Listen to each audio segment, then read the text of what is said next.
재수술 상담 오시는 분들 중에 가장 많이 하시는 분이 저는 첫 수술할 때 이렇게 해달라고 말한 적이 없어요 라고 말씀하시는 경우가 많거든요. 제가 생각하기에 재수술률을 낮추는 방법은 에 있는 것 같아요.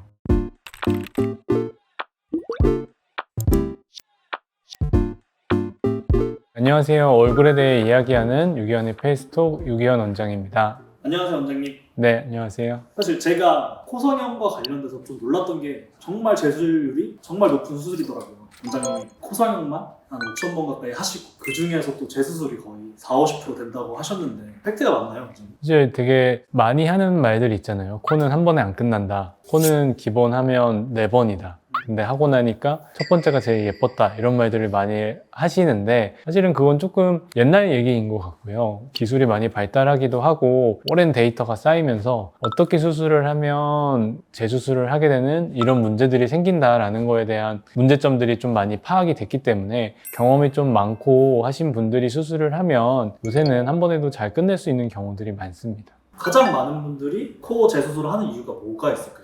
기본적으로 환자가 느끼는 거는 모양으로 느껴요. 원인이 어떤 게 됐든 정말 디자인적으로 좀 아쉽게 된 모양 불만족이든 아니면 코가 점점 짧아지는 구축 반응이든 코끝이 지지 구조가 좀 약해서 비주가 휘거나 코끝이 떨어지는 그런 코끝의 변화든 결국에는 다 환자가 느끼는 부분은 모양이 달라지거나 처음부터 모양이 마음에 들지 않아서 재수술을 생각하는 경우가 많거든요. 제가 말씀드린 그런 3가지가 가장 큰 부분입니다. 그러면 원장님이 보셨을 때 어떤 미적인 정말 완벽한 코를 원하시는 분들이 재수술을 많이 하실 것 같은데 어떤 부분 때문에 재수술을 가장 많이 하시나요? 주로 옛날에는 실제적으로 미적인 부분에 대한 기대를 채워줄 만큼 기술이 발달하지 못했을 때는 주로 콧대를 실리콘으로 높이는 게 주 수술 방법이었기 때문에 흔히 말하는 이제 아바타처럼 또는 남성적으로 여자분들이 콧대가 미간이 너무 높고 코끝이 충분히 세워지지 못했거나 코끝이 퍼져 있는 이런 모양 때문에 불만이 많았다고 하신다면 요즘에는 이제 보형물이 너무 높아서라기보다는 이제 코끝의 아쉬운 부분이 제일 화두가 아닌가 싶습니다. 그러면은 코끝은 2~3년마다 무조건 처질 수밖에 없다. 그래서 코끝을 한 번씩 다시 올려줘야 된다. 이런 얘기가 있던데 원장님 보셨을 때도 그게 맞는 얘기인가요? 사실 우리가 쉽게 생각하면 코끝 성형을 하는 거는 우리가 텐트를 치는 거랑 조금 원리가 비슷해요. 안에 어떤 튼튼한 구조를 세우고 그 위에 이제 천이 이렇게 올라가게끔 해주는 건데 코끝이 처지는 주 이유는 위에 텐트의 무게를 견디지 못할 정도로 약한 막대기가 세워져 있을 때 이제 우리가 이게 주로 사용하는 연골에 대한 재료에 대한 부분이라고 생각을 하시면 되고요. 아니면 연골 자체가 흡수가 일어나는 경우도 어느 정도는 생길 수가 있거든요. 지지 구조가 버티지 못하고 텐트가 주저앉는 변화라고 생각을 하시면 좀 쉽습니다. 그렇게 무너질 수밖에 없는 이유는 어떤 이유가? 우리가 방금 제가 텐트의 예시를 들었잖아요. 우리 코는 갖고 있는 이 피부의 양의 한계가 있어요. 결국에 우리한테 주어진 텐트 천의 크기가 있는데 이거를 얼마나 높게 크게 펼칠 수 있냐는 이 안에 있는 구조가 얼마나 튼튼하고 길이가 길고 크냐에 따라 정해지거든요. 근데 생각을 좀 상상을 해보시면 아무리 우리가 튼튼한 늑연골로 텐트를 세우는 폴대처럼 세운다고 해도 천이 늘어나는 양을 버티지 못하면 결국에는 밑으로 주저앉거나 아니면은 구조가 더 튼튼해서 텐트가 뾰족하게 비치거나 뚫리는 현상들이 생기는 거예요. 실제로 코 수술을 했을 때도 이 코끝을 세우는 지지 구조가 지는 경우에는 코끝이 처지고 무너지는 거고 지지대는 튼튼하지만 이 지지대를 감싸고 있는 피부가 지는 경우에는 피부의 손상이 일어나서 연골이 비치거나 빨개지거나 하는 문제들이 생기는 거라고 생각하시면 좋습니다. 그럼 원장님이 보셨을 때 코끝을 어떻게 하는 게 가장 효과적이고 한 번에 끝낼 수 있다고 생각하시나요? 일단 제일 중요한 건 이제 얼굴 비율이나 내 이마나 턱과의 이제 제일 조화로운 크기를 정하는 게 중요하고요. 우리가 콧대에 너무 욕심을 부리다 보면 코끝으로 끌어내려와서 가져올 수 있는 피부의 양의 한계가 좀 있어요. 그래서 우리가 코 수술을 할 때 코끝을 최대한 예쁘게 세우는 게 중요한데 이거를 만들기 위해서 피부를 많이 박리하고 피부를 끌고 내려오는 과정들을 거치거든요. 그리고 간혹 가다가 비추일 것 같은 얇은 코끝에는 진피 이식을 통해서 피부를 보강하기도 해요. 정말 끝도 없이 화려한 사진을 갖고 오시는 분들도 있거든요. 하지만 누구나 다 아주 크고 화려한 코가 될 수 없는 이유는 안전하게 혈액순환이 되는 피부를 활용하는 데 한계가 있기 때문이라, 그러한 한계 설정을 잘 해서 내가 갖고 있는 코의 연골이나 피부나 늘어날 수 있는 안전한 범위 안에서 수술을 하는 게 결국에는 재수술을 막을 수 있는 방법이고, 그렇다고 이게 모양이 나쁘다는 뜻은 아니에요. 아무리 무조건 코가 높고 화려하고 뾰족하다고 예쁜 게 아니라 내 얼굴 전체 조화랑 잘 어우러지는 크기가 돼야 되기 때문에 목표하는 설정을 잘 하는 게 중요하다고 생각합니다. 일반적으로 다들 좀 이해 못 하실 것 같은데 이런 재수술률 한번 설명해 주실 수 있나요? 일반적으로 수술을 하고 본인의 경과를 좀 오래 보다 보면 직접 의사가 수술하는 환자들이 어떤 문제로 다시 내원을 하는 경우가 있는지, 아니면 뭐 모양이 좀 아쉬운 부분이 있다든지, 아니면 조금 더 교정하면 좋을 부분들에 대해서 재교정을 하는 일이 없을 수는 없어요. 퍼센트를 당연히 줄이는 게 중요하고, 눈이든 코든 중년 성형이든 한 번에 잘 끝나는 게 굉장히 중요하거든요. 그래서 저도 항상 제 데이터를 추적하면서 관찰을 하고 통계를 내는데, 코 같은 경우에는 사실 1%를 잘 넘지는 않아요. 어떤 이유를 포함하더라도. 근데 제가 생각하기에 가장 중요한 재수술률을 낮추는 방법은 상담에 있는 것 같아요. 결국에는 아까 말씀드린 것처럼 환자분들이 본인이 원하는 코 아니면 좋아하는 코 이런 것들을 사진들을 많이 가져오지만, 재수술 상담 오시는 분들 중에 가장 처음 이제 상담 시작할 때 많이 하시는 분이 저는 첫 수술할 때 이렇게 해달라고 말한 적이 없어요 라고 말씀하시는 경우가 많거든요. 첫 번째 수술하신 원장님이 본인의 의사와 다르게 이런 모양으로 수술을 하셨다라고 시작을 하시는 분들이 정말 많아요. 어떻게 보면 충분한 커뮤니케이션이 좀 안 됐다고 봐야 돼요. 그래서 정말로 원하는 모양이 있지만, 사실 우리가 뭐 가상 성형을 하기도 하고 포토샵을 하기도 하고 여러 가지 그림을 그려서 설명을 드리기도 하는데, 쌍꺼풀 수술처럼 내 코에 얹어서 그거를 상상하기가 조금 쉽지가 않거든요. 코 수술 같은 경우에는. 그래서 환자분 같은 경우에는 어떤 코가 어울리고 어떤 모양이 나올 것이다 라는 거를 의사소통을 잘 하는 게 정말 중요하다고 생각을 해요. 재수술률을 줄일 수 있는 커뮤니케이션에 대한 주요하게 보시는 포인트들이 있으실까요? 일단은 제가 말씀드린 코를 구성하는 여러 가지 수술 재료나 높이나 방법에 있어서 한계점을 좀 충분히 설명을 드리는 편이고, 그게 동의가 됐을 때 우리가 수술을 진행을 하는 경우가 많기 때문에 아무래도 내가 예상할 수 있는 결과를 실제로 받아들였을 때 환자의 만족도도 높고, 그런 수술을 하기 위해서는 안전한 재료랑 튼튼한 수술 방식으로 수술이 진행이 돼야 되기 때문에 우리의 목표와 달라지는 일이 훨씬 적기 때문이 아닐까 싶습니다. 원장님 말씀처럼 콧대라든지 이런 부분은 쉽게 예상을 할 수가 있을 것 같은데, 코끝은 아무래도 어떻게 달라질지 예상하기 어려울 것 같은데 원장님이 그런 부분에서 이해를 시키는 포인트가 또 있으실까요? 저는 일단 일반적인 코의 실루엣은 사진에다가 그림을 좀 그려서 예상시키게끔 해드리는 편이고요. 코끝은 많은 원장님들이 아마 그렇게 하고 계실 거예요. 면봉이나 이런 걸 사용해서 우리가 생각하는 예쁜 각도나 높이를 대략적으로 보여드리는 식으로 감을 잡게 해드려요. 특히 이제 환자분들이 가져오신 사진 중에 마음에 들어 하시는 부분이라든지 이런 걸 좀 캐치를 해서 원하는 느낌과 내 얼굴에 어울리는 느낌을 좀 최대한 가깝게 맞추는 작업들을 하고 있습니다. 제가 그런 걸 설명하는데 시간 투자를 많이 하기 때문에 만족해 하시는 경우가 많은 것 같습니다. 그럼 원장님이 보셨을 때 코 수술을 한 번에 끝내려면 재료 선택에 있어서 가장 중요한 게 어떤 거라고 생각하시나요? 코 수술은 한 번에 끝내기 위해서는 수술하는 사람의 경험이 진짜 많이 중요하거든요. 첫 수술은 그나마 예상하기가 쉽다고 해도 재수술은 안쪽에 어떤 방식으로 어떤 재료로 수술이 되어 있는지를 우리가 CT를 찍어서 확인을 하기도 하지만 육안으로 CT상으로 다 볼 수 없는 것들이 있거든요. 거의 안을 투시하는 능력으로 봐야 되는 필요가 있어요. 열었을 때 당황하고 수술 전에 계획과 틀어지지 않으려면 진짜 경험이 좀 많이 필요한 부분이고, 만져보고 들여다보고 했을 때 어느 정도 이제 손에서 느껴지는 그런 것들이 생겨야 재수술을 좀 무난하게 진행하고 좋은 재료 선택을 미리 환자분들한테 안내를 드릴 수가 있거든요. 당연히 재수술이든 첫 수술이든 코끝이 휘어 보이지 않고 잘 떨어지지 않고 대칭을 잘 이룰 수 있는 그런 튼튼한 재료를 선택하는 게 중요하고, 그래서 요즘에는 귀연골만으로 수술하기보다는 젊은 나이대에서는 비중격을 좀 같이 조금 더 튼튼하기 때문에 사용을 하고, 그것보다 좀 더 튼튼하고 긴 재료가 필요한 경우, 예를 들어 좀 많이 높여야 된다거나 아니면 첫 수술에서 비중격을 사용했다거나 비염 수술 같은 거를 해서 비중격이 없는 상황이라거나 이런 경우에는 늑연골이 필요한 경우들이 있습니다.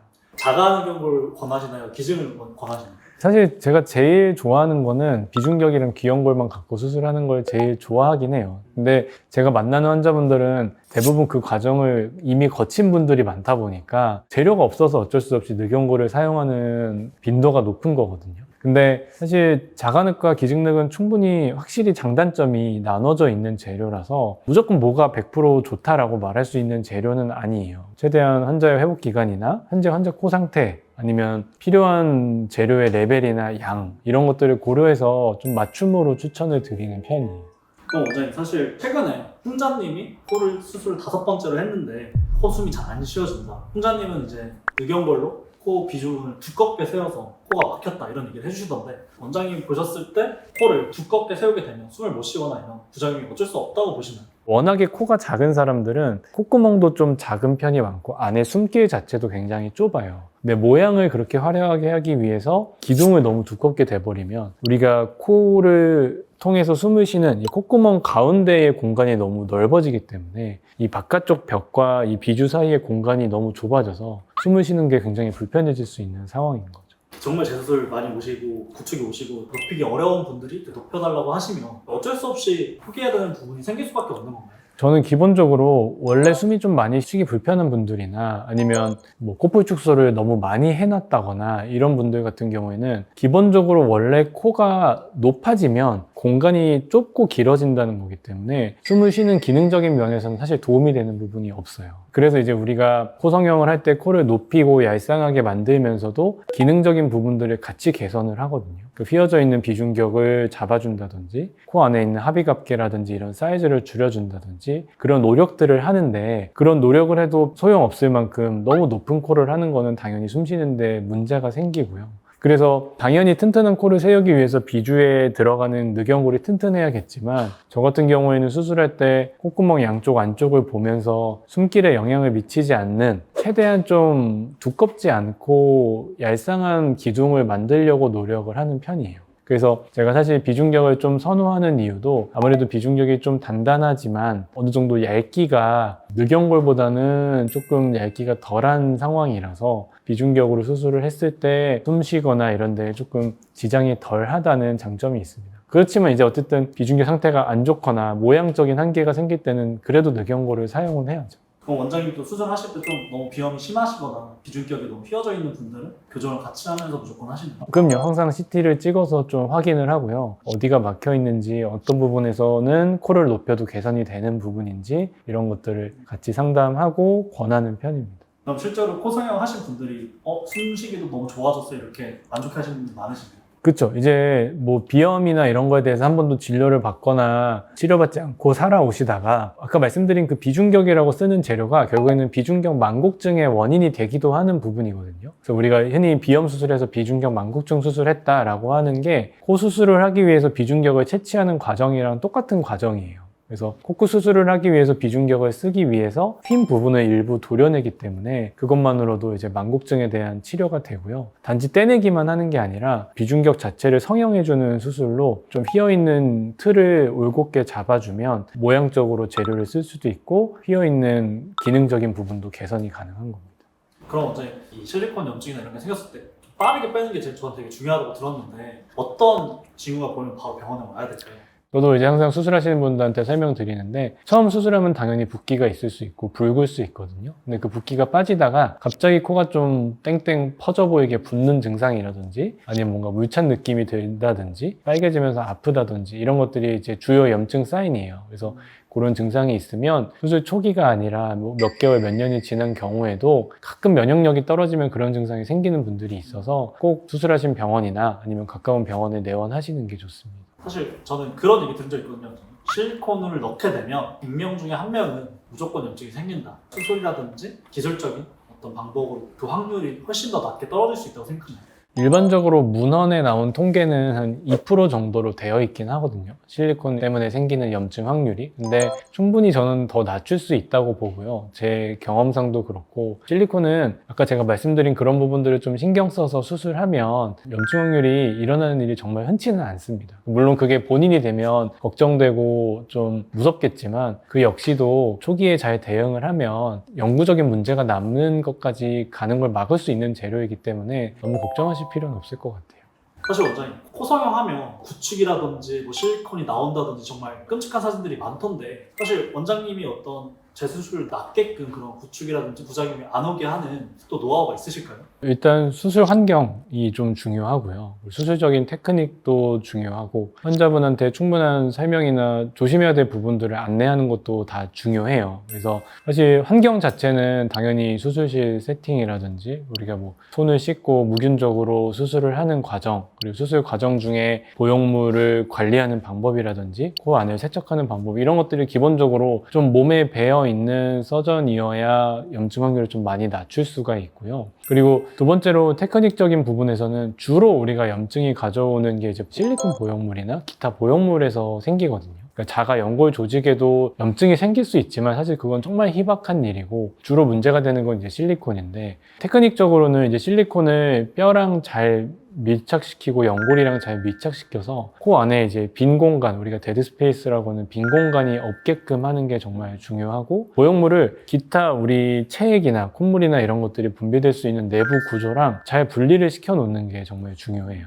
어떤 이물질이나 우리가 콧물이 나오거나 숨 쉬는 구조들이랑 연결이 되어 있는 구조잖아요. 그런 것들을 잘 피해서 예방을 하는 것이 중요합니다. 그런 테크닉적인 부분들이 있고, 세 번째로는 이제 환자분들한테 주의해야 될 부분들을 잘 안내하는 건데, 당연히 잘 아시겠지만 술, 담배나 이런 것들이 염증에 도움이 되지 않잖아요. 오히려 악화시키는 나쁜 요인들인데, 저도 가끔은 환자분들이 뭐 내 지인 누구는 뭐 담배 맨날 피는데 코에 염증 한 번 안 생겼다 이렇게 말씀하시면서 할 말이 없는데, 당연히 안 좋은 거고 항상 조심해야 되는 부분들이고, 뭐 술 마시고 담배 핀다고 꼭 염증이 생기는 건 아니지만 어쨌든 원인이 되는 부분들이기 때문에 그런 관리 부분도 잘 신경 쓰고, 뭔가 문제가 생겼을 때 바로 내원을 해서 빠른 조치를 취하는 게 굉장히 중요합니다. 코가 굉장히 민감한 조직이거든요. 예민한 조직이고 수술하기도 디테일하고 어려운 부분이라 많이 잘 모르시는 부분 중에 코가 내가 늘어날 수 있는 거에 많이 높여도 염증이 생기기도 해요.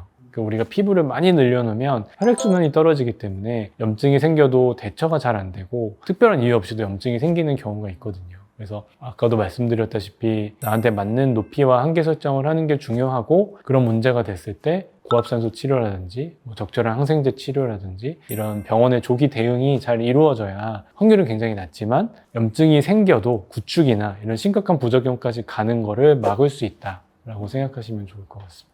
그럼 원장님, 코 수술을 재수술 없이 한 번에 끝내려면 어떤 의사분이랑 수술하는 게 좋을까요? 일단 본인이랑 케미가 잘 맞는 그런 원장님을 찾는 게 중요한데, 사실 알기 쉽지 않잖아요. 뭐 주변에 지인이 수술한 사람이 있으면 그 사람을 잘 보고 그 사람 얘기를 들어보면 사실 제일 믿음이 가겠지만, 많이 찾아보시고 후기 사진도 좀 보고요. 후기 사진 보다 보면 대략 이 원장님의 스타일을 좀 알 수 있어요. 워낙 뭐 환자분에 따라서 좀 맞춰서 수술 진행하기도 하겠지만 대부분 이런 스타일을 잘 하시는구나 라는 것들이 있기 때문에 그런 부분들을 좀 확인해 보시면 좋고요. 고민하는 부분을 잘 알아주시고 개선하려고 하는 방향이 좀 일치하는 분들, 그렇게 소통이 좀 잘 되고 대화가 잘 되는 분들이랑 수술을 하는 게 아무래도 성공할 수 있는 제일 높은 확률일 것 같습니다. 네, 오늘은 제가 이제 코 수술 케이스 한 5,000건 정도 진행하면서 재수술 환자를 수술했던 케이스들을 바탕으로 어떻게 하면 재수술을 좀 줄일 수 있나에 대해서 이야기를 해봤는데요. 코는 첫 수술을 잘하는 게 정말 중요하거든요. 물론 재수술해도 좋은 결과 빨리 끝낼 수는 있지만 그래도 처음부터 좋은 원장님 만나셔서 본인한테 맞는 예쁜 코로 수술하시기를 바라겠습니다. 지금까지 얼굴에 대해 이야기하는 유기현의 페이스톡 유기현 원장이었습니다. 감사합니다.